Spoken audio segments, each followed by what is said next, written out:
Hello guys, welcome to Jeet blog. So guys, आज इस video में हम बात करने आए हैं काउंसलिंग के रिलेटेड, क्या कि काउंसलिंग कैसे करवाते हैं और क्या क्या डॉक्यूमेंट्स रिक्वायरमेंट होते हैं। बहुत बच्चे के का काउंसलिंग में पेपर नहीं होने की वजह से सीट नहीं मिल पाती है, सीट गंवा देते हैं। तो मैं आज इस रिजेक्ट हो जाते हैं उसके फॉर्म, उसका रजिस्ट्रेशन नंबर रिजेक्ट कर दिया जाता है। तो आज इस वीडियो में मैं एक एक करके बताऊंगा क्या क्या डॉक्यूमेंट ज़रूरत है और किस ऑफिशियल साइट पे आप रजिस्ट्रेशन करवा के अपना काउंसलिंग करवा सकते हैं। तो सबसे पहले मैं बता दूंगा कि काउंसलिंग दो प्रकार के होते हैं। एक तो ऑल इंडिया कोटा होता है जिसमें 50% की कट ऑफ मार्क्स रहती है, और एक होता है आपका स्टेट काउंसलिंग। तो स्टेट काउंसलिंग क्या होता है, स्टेट वाइज होता है, और जो स्टेट का डोमिसाइल होते हैं जिसके पास, उसको पहले प्रेफरेंस दिया जाता है, सेकंड अदर स्टेट वाले को प्रेफरेंस दिया जाता है। तो ये दोनों चीज़ बेस्ट है। और उसके बाद मैं बताऊंगा कि डॉक्यूमेंट्स क्या क्या रिक्वायरमेंट होते हैं। और सबसे पहले मैं बताऊंगा कि जो डॉक्यूमेंट्स रिक्वायरमेंट होती है, क्लास 10th की मार्कशीट होती है, जो आपका डेट ऑफ बर्थ वेरीफाई किया जाएगा उससे। जैसे अगर आपके पास बर्थ सर्टिफिकेट नहीं है तो आप 10th की सर्टिफिकेट को as a birth certificate use किया जाता है। फिर उसके बाद 12th का सर्टिफिकेट यूज़ किया जाता है कि आप नीट के लिए एलिजिबल है क्या नहीं। नीट वही बच्चे दे सकते हैं जो 16 साल से ऊपर होते हैं और जो 12th की बोर्ड एग्ज़ाम पास किए हैं। तो आपको 12th की एग्ज़ाम की सर्टिफिकेट लगेगी। अगर सर्टिफिकेट नहीं मिला है, करेंट स्टूडेंट जो होते हैं उसके पास सर्टिफिकेट नहीं होता है, तो वो अपना मार्कशीट शो करते हैं, करना पड़ेगा। फिर उसके बाद आता है आधार कार्ड। आधार कार्ड तो आप कहीं भी इंडिया में कोई सभी डॉक्यूमेंट अप्लाई करोगे तो उसमें आधार कार्ड जेन्युइन नहीं चाहिए। फिर आती है उसके बाद डोमिसाइल। डोमिसाइल इसलिए की ज़रूरत पड़ती है क्या कि डोमिसाइल उसी को बोलते हैं कि आप किस स्टेट से बिलोंग करते हैं। जैसे आप दिल्ली से, हरियाणा से हैं, बिहार से है, पटना बिहार से बिलोंग करते, झारखंड से बिलोंग करते, कोई सभी स्टेट से बिलोंग करते, तो वहाँ का आपका डोमिसाइल चाहिए कि आप यहाँ का नागरिकता हैं। क्योंकि जब आप स्टेट काउंसलिंग में जाओगे तो वहाँ पे आपको एक वैलिड प्रेफरेंस पहले आपको दिया जाएगा। जैसे अगर झारखंड के आप हो तो झारखंड का डोमिसाइल दिखाओगे तो सबसे पहले प्रेफरेंस, कम मार्क्स भी होगा तो पहले प्रेफरेंस आपको दिया जाएगा, उसके बाद में अदर स्टेट को दिया जाएगा। सो गाइज, एक तो आपको अपना जातीय आवासीय अपने हर जगह अपने अपने कास्ट सर्टिफिकेट बोला जाता है। बेसिकली अगर आप ब्लॉक में जाओगे तो आपको जातीय आवासीय बोलना पड़ेगा कि जातीय आवासीय आप कौन से कास्ट से बिलोंग करते हो। तो वो क्या होता है कि नीट में जो कास्ट वाइज भी जो प्रेफरेंस दिया जाता है कि SC ST हैं या OBC हैं, तो उसमें क्या होता है 5 नंबर OBC और जनरल का डिफरेंस रहता है। बाकी ST SC में 100 से 150 की डिफरेंस रहती है, या 50 मार्क्स या 150 मार्क्स की डिफरेंस रहती है। तो इसके वजह से आपको कास्ट सर्टिफिकेट भी ज़रूरत रहेगी। और जो जैसे जनरल है, अगर वो ना भी कास्ट सर्टिफिकेट देते तो आपको तो कोई दिक्कत नहीं है। जनरल में OBC भी अगर नहीं देना चाहते तो कोई दिक्कत नहीं, तो आप तो OBC में ही आओगे। लेकिन हाँ, बाई चांस 5 नंबर की वजह से आपको इतने गंदे कॉलेज में मिल जाएंगे और इतने अच्छे कॉलेज में मिल जाएंगे, क्योंकि मत पूछिए, क्योंकि 5-5 मार्क्स बहुत डिफरेंस होता है। वहाँ पे एक मार्क्स का डिफरेंस हो जाता है नीट में।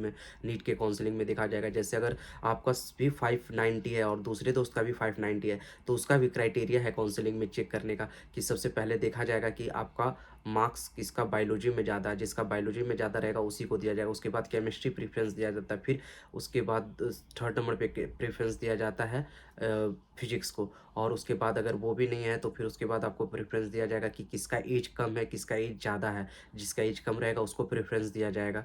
और फिर उसके बाद किसका फर्स्ट अटैम्प्ट है, फर्स्ट अटैम्प्ट वाले को। इस तरह करके प्रायोरिटी होती है। अगर सेम मार्क्स होती है, अगर सारी चीज़ सेम मिलते चली जाती, तो अगर आप OBC भी हो तो ज़्यादा कॉन्फिडेंस में नहीं रहिएगा, अपना कास्ट सर्टिफिकेट लगा ही दीजिएगा। सो गाइज, अब आपको चाहिए 8 पासपोर्ट साइज फोटोग्राफ्स। वो क्या करते हैं, वहाँ पे अपना पेस्ट करवाएंगे। आप अपना फोटोग्राफ और गम अपने पास और पेन कंपलसरी रखना, क्योंकि वहाँ आपको मांगना ना पड़े और कुछ भी आपको लेट ना करना पड़े। जैसे ही वो इंस्ट्रक्शन जो देंगे वो इंस्ट्रक्शन आपको फॉलो करना पड़ेगा। जिस भी स्टेट में आप अपना काउंसलिंग करवाते हो तो वहाँ पे आपको अपना सारा चीज़ खुद के पास रखना होगा कि किसी से आपको मांगने की ज़रूरत ना पड़े।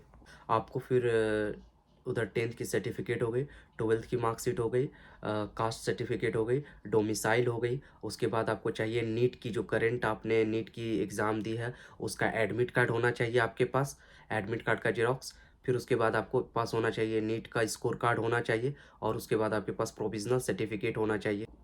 सो गाइज, आपको सेकेंड लास्ट प्रोविजनल लेटर चाहिए। प्रोविजनल लेटर क्या होता है कि बाय चांस अगर आप फर्स्ट राउंड में आपको सीट मिल चुका है लेकिन आप वो सीट नहीं लेना चाहते, तो सेकेंड राउंड में जब आपका काउंसलिंग होगा तो वो प्रोविजनल लेटर आप दूसरे काउंसलिंग में दिखाओगे क्या कि मेरे को यहाँ पे सीट मिला था बट ये सीट मुझे नहीं चाहिए। तो ये लेटर भी चाहिए आपको अगर सेकेंड राउंड, क्योंकि देखिए first round to third round तक सेम चीज़ है, लेकिन बट ये प्रोविजनल लेटर आपको, जैसे फर्स्ट राउंड में आपको कोई ख़राब कॉलेज मिल गया, अच्छा कॉलेज नहीं मिला, तो आप वो कॉलेज छोड़ना चाहते हैं और दूसरा कॉलेज ज्वाइन करना चाहते हैं, तो सेकेंड राउंड में आप काउंसलिंग करवाओगे अच्छे कॉलेजेस के लिए, तो इसके लिए प्रोविज़नल लेटर की ज़रूरत पड़ेगी। और गाइस सबसे लास्ट काउंसलिंग रजिस्ट्रेशन फॉर्म जो आप क्या कि www.mci.in पे आप जो रजिस्टर करोगे, काउंसलिंग फॉर्म फिलअप करोगे कि काउंसलिंग के लिए एलिजिबल हो क्या नहीं, वो जो फॉर्म आपको क्या होगा उसका प्रिंट आउट करवा के काउंसलिंग रजिस्ट्रेशन फॉर्म ही आपको काम आएगी वहाँ पे। तो इसी लेके वो आप अपने पास लेके जाएँ, सारा डॉक्यूमेंट्स लेके जाएँ, क्योंकि गाइस क्या होता है किसी का होम टाउन होता है यूपी में, बट वो काउंसलिंग के लिए दिल्ली चले जाते हैं, या किसी का होता है यूपी में ही होता है, ये घर है कहीं और वो चले गए कहीं और, दूसरे डिस्ट्रिक्ट में चले गए, तो वहाँ से क्या होता है लाने में डॉक्यूमेंट्स कुछ भी छूट गए तो बहुत दिक्कत होती है।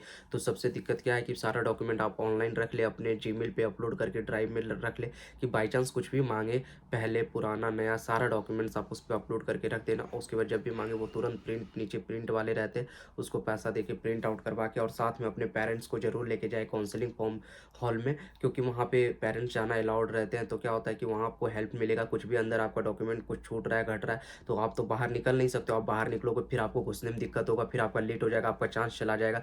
तो इस वजह से आप अपने पेरेंट्स को साथ में लेके जाएं, या अपना भाई हुई किसी को भी लेके चले जाएं जो वहाँ पे एडुकेटेड को लेके जाना, कि जैसे बहुत के पेरेंट्स क्या होते हैं नॉन एडुकेटेड होते हैं, तो प्लीज़ उनको मत लेके जाना, क्योंकि वहाँ पे आपको ऐसे पर्सन को लेके जाना है जो आपको हेल्प आपके काम आ सके, कि आपका कोई भी डॉक्यूमेंट नहीं है तो आप वो डॉक्यूमेंट तुरंत नाम उसको बोलोगे और वो तुरंत जाके निकलवा के फ़ोटो स्टेट करवा के, या बाई चांस क्या होता है हर कोई का ना कोई डॉक्यूमेंट छूट ही जाता है किसी ना किसी वे से, या किसी मिस्टेक से, या कोई एडिशनल डॉक्यूमेंट मांग लेते हैं। तो ये डॉक्यूमेंट तो आपको कंपलसरी ले जाना है। अगर ऊपर से कोई और डॉक्यूमेंट मांगेंगे तो आप ऑफिशियल साइट पे चेक कर सकते हो जाके, और मैं डिस्क्रिप्शन बॉक्स में स्टेट वाइज भी दे दूंगा कि किस किस स्टेट की ऑफिशियल साइट क्या है जहाँ से आप काउंसलिंग रजिस्ट्रेशन करवा सकते हो। और 15 तारीख से काउंसलिंग स्टार्ट होने वाली है गाइज।